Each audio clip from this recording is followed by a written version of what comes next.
I'm a former nurse tech who worked in a hospital setting for a couple of years. I've seen many things that I know I won't ever be able to unsee, but there is one particular incident that I swear I shouldn't be alive today from. I worked as a float for several floors of my local hospital. As a tech, it is my job to record vitals, make observations, and provide care to the patient I was assigned to. On the day in question, I was assigned to a patient whom I'll refer to as Ray. To avoid HIPAA violations, let's say that Ray was being admitted under a psych evaluation and in police custody. These were my typical cases on psych floor, where I would serve as a sitter and take notes for the attending doctors. Usually, when patients are admitted under police custody and supervision, they are in restraints and handcuffed to the bed rails. Ray was only shackled to the bottom half of the bed, where his hands could go free. As I entered the room and addressed myself as the tech who would be spending the rest of the remaining shift with him, I could tell his presence was definitely very menacing. I don't mean to be dramatic about this, but this guy freaked me out to no end. He glared at me and snarled his teeth the entire time I was in the room, while a security guard stood outside of the doorway, just in case. I still felt like Ray was a potential threat to me. He was already agitated because he was arrested and being held against his will, as he put it. As I am recording his vitals into the computer, one of the psych nurses came in to give him his medication to help him calm down. This is where everything went horribly wrong. Ray tells the nurse that he needs to use the bathroom and refuses to use the handheld plastic urinal that was placed in the room for him to use. As she leans her head out the door just to grab security to come in and uncuff his feet so I could take him to the bathroom, I get him out of the bed and hold on to him tightly with the gate belt to steady him onto his feet. He gives me this bone-chilling look that made me audibly let out a loud gasp. Ray looks me dead in the eyes and spits his pills out into my face as he spins me around and grabs a hold of my stethoscope around my neck, my back pressing harsh into the front of his body. The nurse tells him that he needs to calm down, or else she will have no choice but yell for the security outside. Ray starts to growl, and I mean this guy let out a deep guttural growl.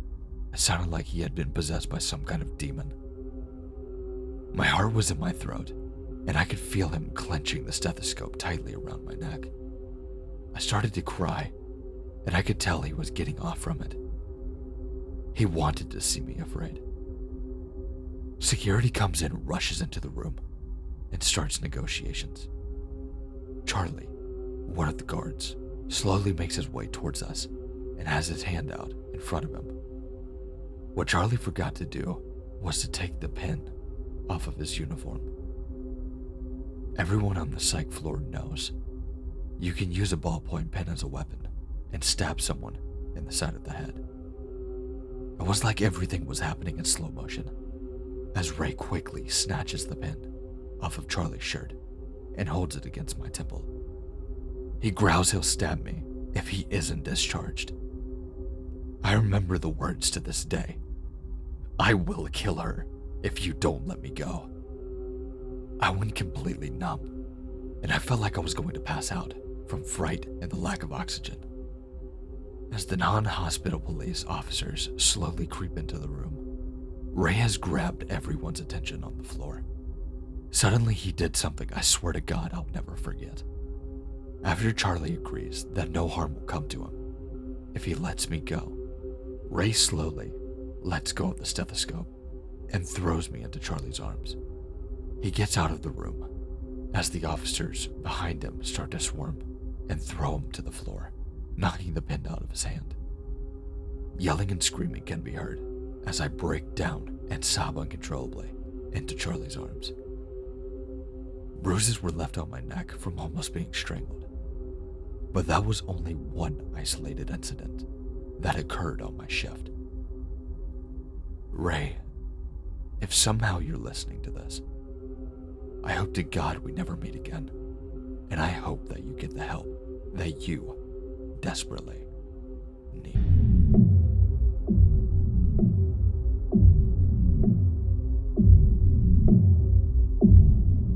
For as long as I can remember, I've always wanted to help people, especially those that couldn't care for themselves.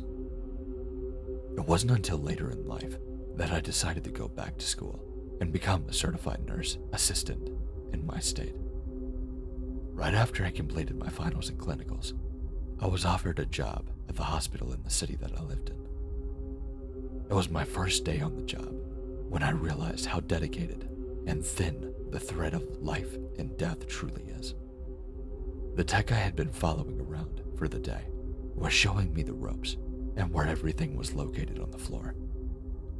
Suddenly our pager started going off, and we knew that meant one thing: code blue. As we take off down the hall, she yells for me to grab the crash card on the other side of one of the nurse pods and bring it to the room where the code has been called. Doctors and nurses were running into the room as the patient lay motionless on his bed, his wife hysterically crying in the corner of the room. One of the nurses escorts her out as I wheel in the cart and get everything set up, awaiting the doctor's orders. One by one, we rotate performing CPR on the patient. What they won't tell you is, in any kind of these medical classes, is how hard you actually have to press into the chest cavity of somebody to get their heart to restart. You actually basically have to manually break the ribs of this person to even get remotely deep enough. Unfortunately, this is what has to be done in this situation. What they didn't tell us was the man had a heart catheter done at the time.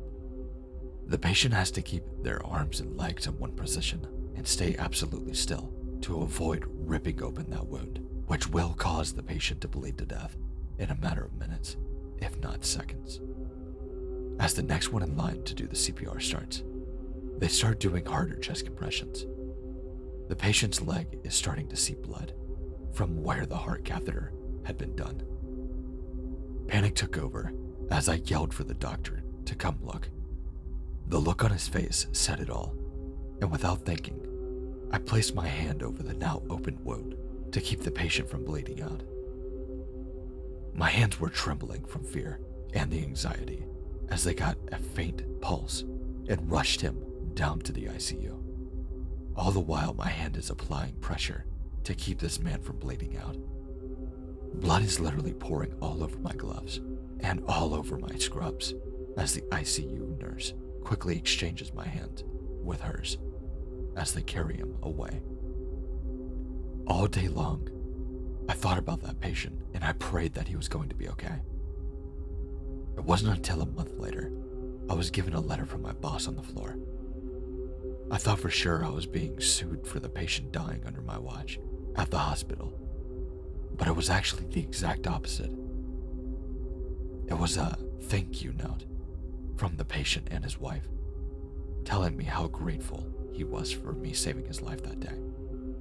This was the reason I wanted to be in the medical field to begin with, and although it isn't a scary story, it's something I'll carry with me for the rest of my life.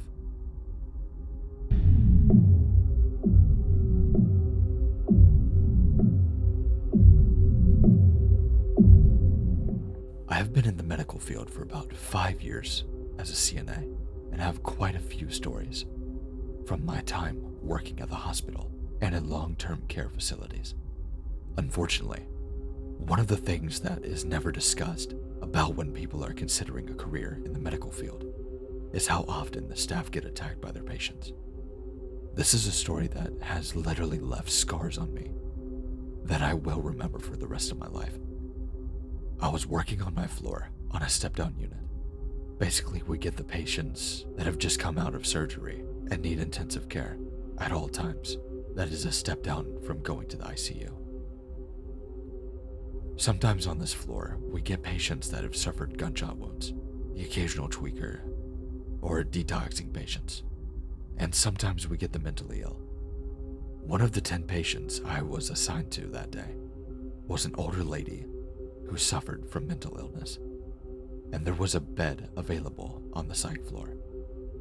She was one of our call lightly happy patients, as we referred to them. Someone who was constantly pressing the button to ask questions like, when can I get my pills? When's the doctor coming around? When can I go home? Etc., etc. When I went to turn off her call light and ask her what she needed, she would scream in my face, saying I was an angel of death at the top of her lungs. This lady, let's call her Noreen, she kept screaming and pointing at me as the other nurses on the same floor came rushing in to see what all the commotion was. As I told my nurse what was going on, Noreen stopped screaming and turned and looked at me. Before I knew it, she doubled up her fist and punched my face, splitting my lip completely open. I knew she didn't mean to do it, but damn, that hurt like hell. Unfortunately for Noreen, this landed her in the hospital a little longer, but finally, a bed became available in the psych floor. She told the attending nurses that the voices in her head told her that I needed to die. Great. Exactly what I needed to hear. A mentally ill lady that wished my death. Thankfully, I didn't have to deal with her after that, but as I type this out, I feel the scar on my lip where Noreen took matters into her own hands.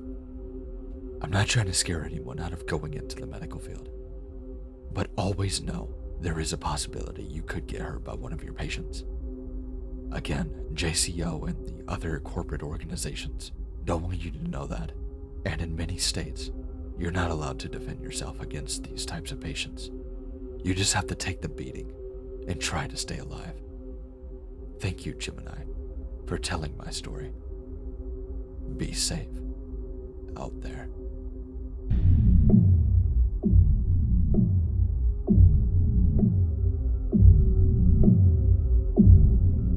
Thanks for watching. I really hope you enjoyed it. This is the first time I've ever done hospital stories, so make sure to let me know what you think. Make sure to like, comment, and if you're new to this channel and you like what you heard, make sure to subscribe. We're doing nothing but growing. I've got a lot of content and a lot more coming. Make sure to check out Thursday's video, if not Sundays. I'm trying to get my schedule set up, so one of those 2 days will be a collab with somebody really, really exciting. I can't believe I finally got a collab with them.